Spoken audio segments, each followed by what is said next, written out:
tous, bonjour à toutes et bienvenue une fois de plus pour un énième rendez-vous en cette année 2026 qui nous donne de recevoir aujourd'hui Nyangono Daniel Richel. Il est séminariste de première année théologie au grand séminaire interdiocésain Notre-Dame de l'Espérance de Berthois, appartenant ici à l'archidiocèse de Berthois. Et donc, il va nous parler de son parcours, de sa vie et de tout ce qui a pu engendrer, enclencher sa vocation, son cheminement. Et nous aurons le temps et l'occasion de le découvrir.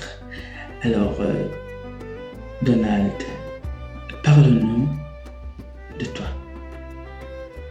Je vous remercie pour l'interview que vous m'accordez. Depuis l'âge de la petite enfance, j'ai toujours rêvé de devenir prêtre. C'est ce rêve qui m'a conduit au séminaire.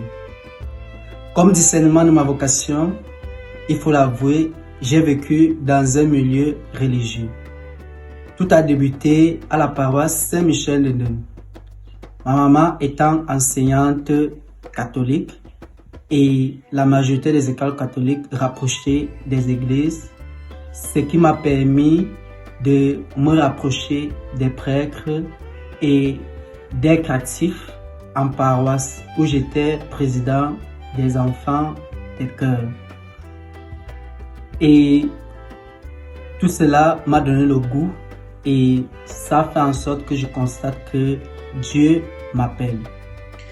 Alors, comment pouvez-vous nous faire part de votre parcours et de votre vocation en tant que jeune séminariste? Ça a été facile avec vos parents pour accepter que vous puissiez entrer au séminaire. Et donc, comment s'est passé le discernement? Y a-t-il eu un moment clé qui a pu confirmer votre appel au Seigneur? Comme moment clé de ma vocation, c'est quand mon père, après la réussite de mon probatoire, décide de m'envoyer au petit séminaire Saint-Jean-23 de Bolova. Après moult discussions, après avoir refusé pendant longtemps parce qu'il ne voyait pas son fils devenir prêtre. Il souhaitait plutôt que son fils, surtout que je suis l'aîné, ait un poste certainement dans l'administration et qu'il se marie et qu'il lui apporte certainement des petits-fils. Mais cela n'a pas été.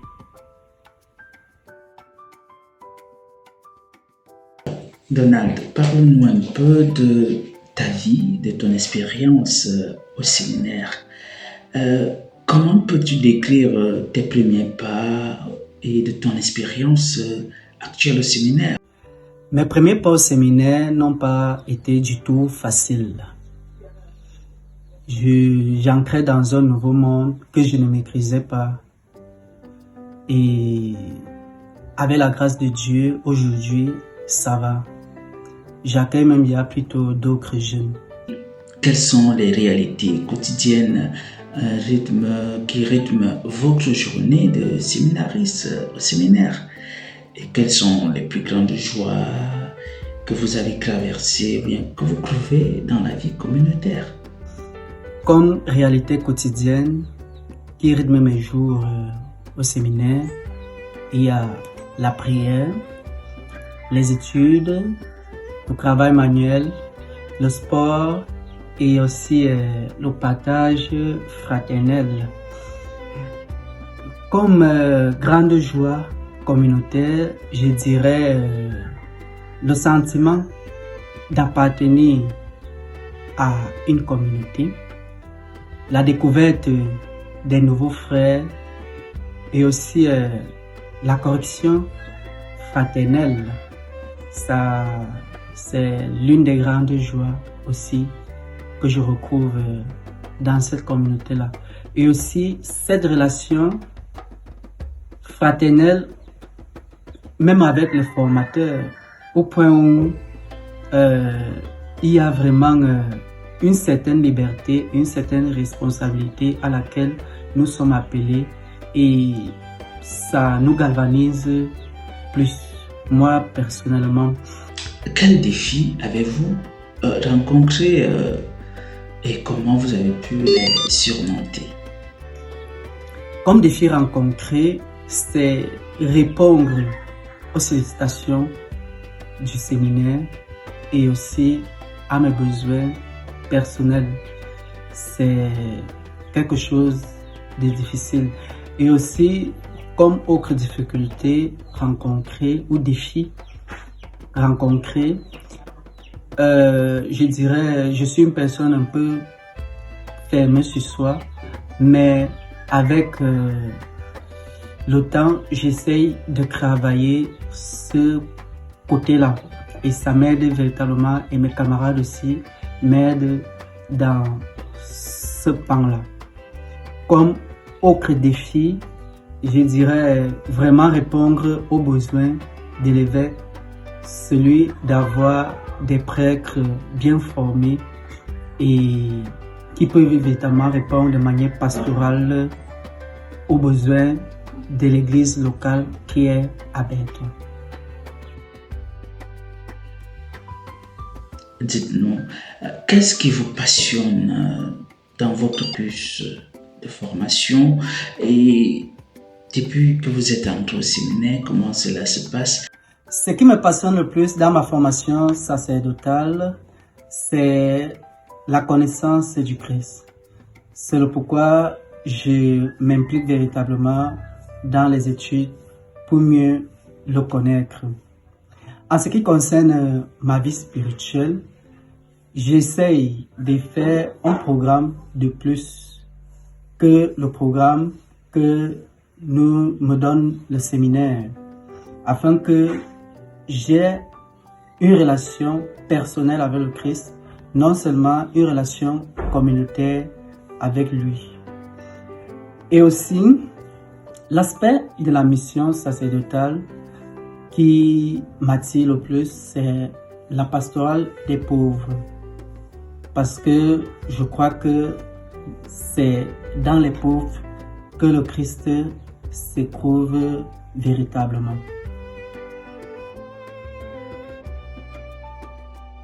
À propos de mon cursus de formation sacerdotale, j'ai fait 3 ans de philosophie à Ortele appartenant au diocèse de Bolova. Par la suite, j'ai fait le stage canonique au petit séminaire Saint-Jean-23 de Bolova.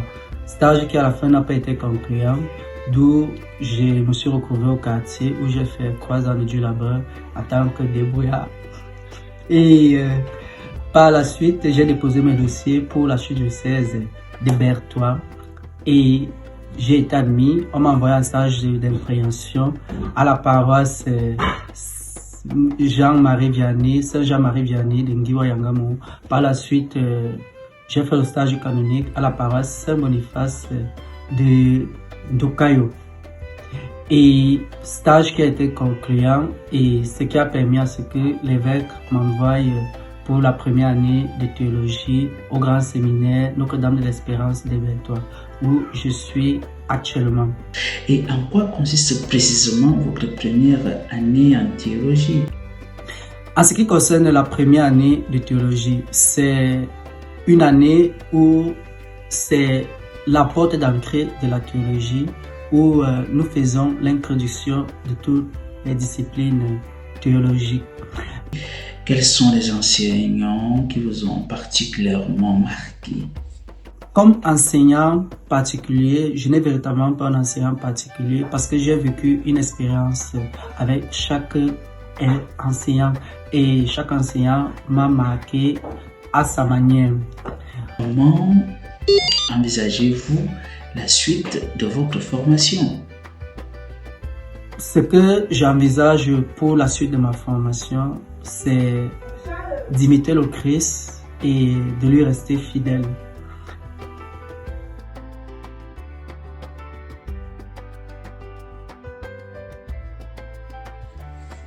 Et si on parlait un peu de votre projet, bien votre vision et votre avenir pastoral, comment voyez-vous votre mission future en tant que prêtre, si Dieu le veut, bien sûr, parce que vous êtes encore en cheminement, et quels rêves ou aspirations personnelles souhaitez-vous offrir à l'Église et au peuple de Dieu? Comment je vois ma mission future en tant que prêtre? J'aimerais dire que je souhaite d'abord être celui-là qui imite le Christ, qui obéit à son évêque et qui est proche des pauvres. Car je pense que c'est en les pauvres que je peux véritablement servir le Christ parce qu'il est plus présent en eux. Comme rêve ou aspiration que je souhaite apporter à l'Église et au peuple de Dieu, c'est de leur donner à ma manière le goût de la sainteté, parce que je pense que c'est à cela que Dieu nous appelle, à être saint comme lui-même est saint. À présent, nous sommes presque à la fin de notre interview. Avez-vous un mot de remerciement que vous pouvez adresser à votre évêque, vos formateurs, vos confrères, votre famille et toutes les personnes qui vous accompagnent dans votre cheminement vocationnel? J'aimerais dire merci à Dieu qui m'appelle dans cette mission. J'aimerais aussi dire merci à mon évêque qui me fait confiance en m'envoyant aux études, en voulant que je réalise véritablement ses vœux. J'aimerais dire merci à tous mes frères, mes confrères, à mes bienfaiteurs, mes amis, mes formateurs. Et je leur dis aussi que je pense à eux, je prie pour eux aussi. Et je demande aussi qu'ils prient pour moi, afin que ces rêves deviennent réalité. Quel message particulier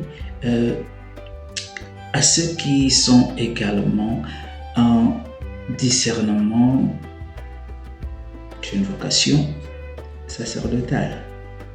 À ceux qui sont en train de discerner leur parcours, je leur conseille de faire confiance en Dieu, car lui seul est le grand guide sur ce chemin inconnu de tous. Merci.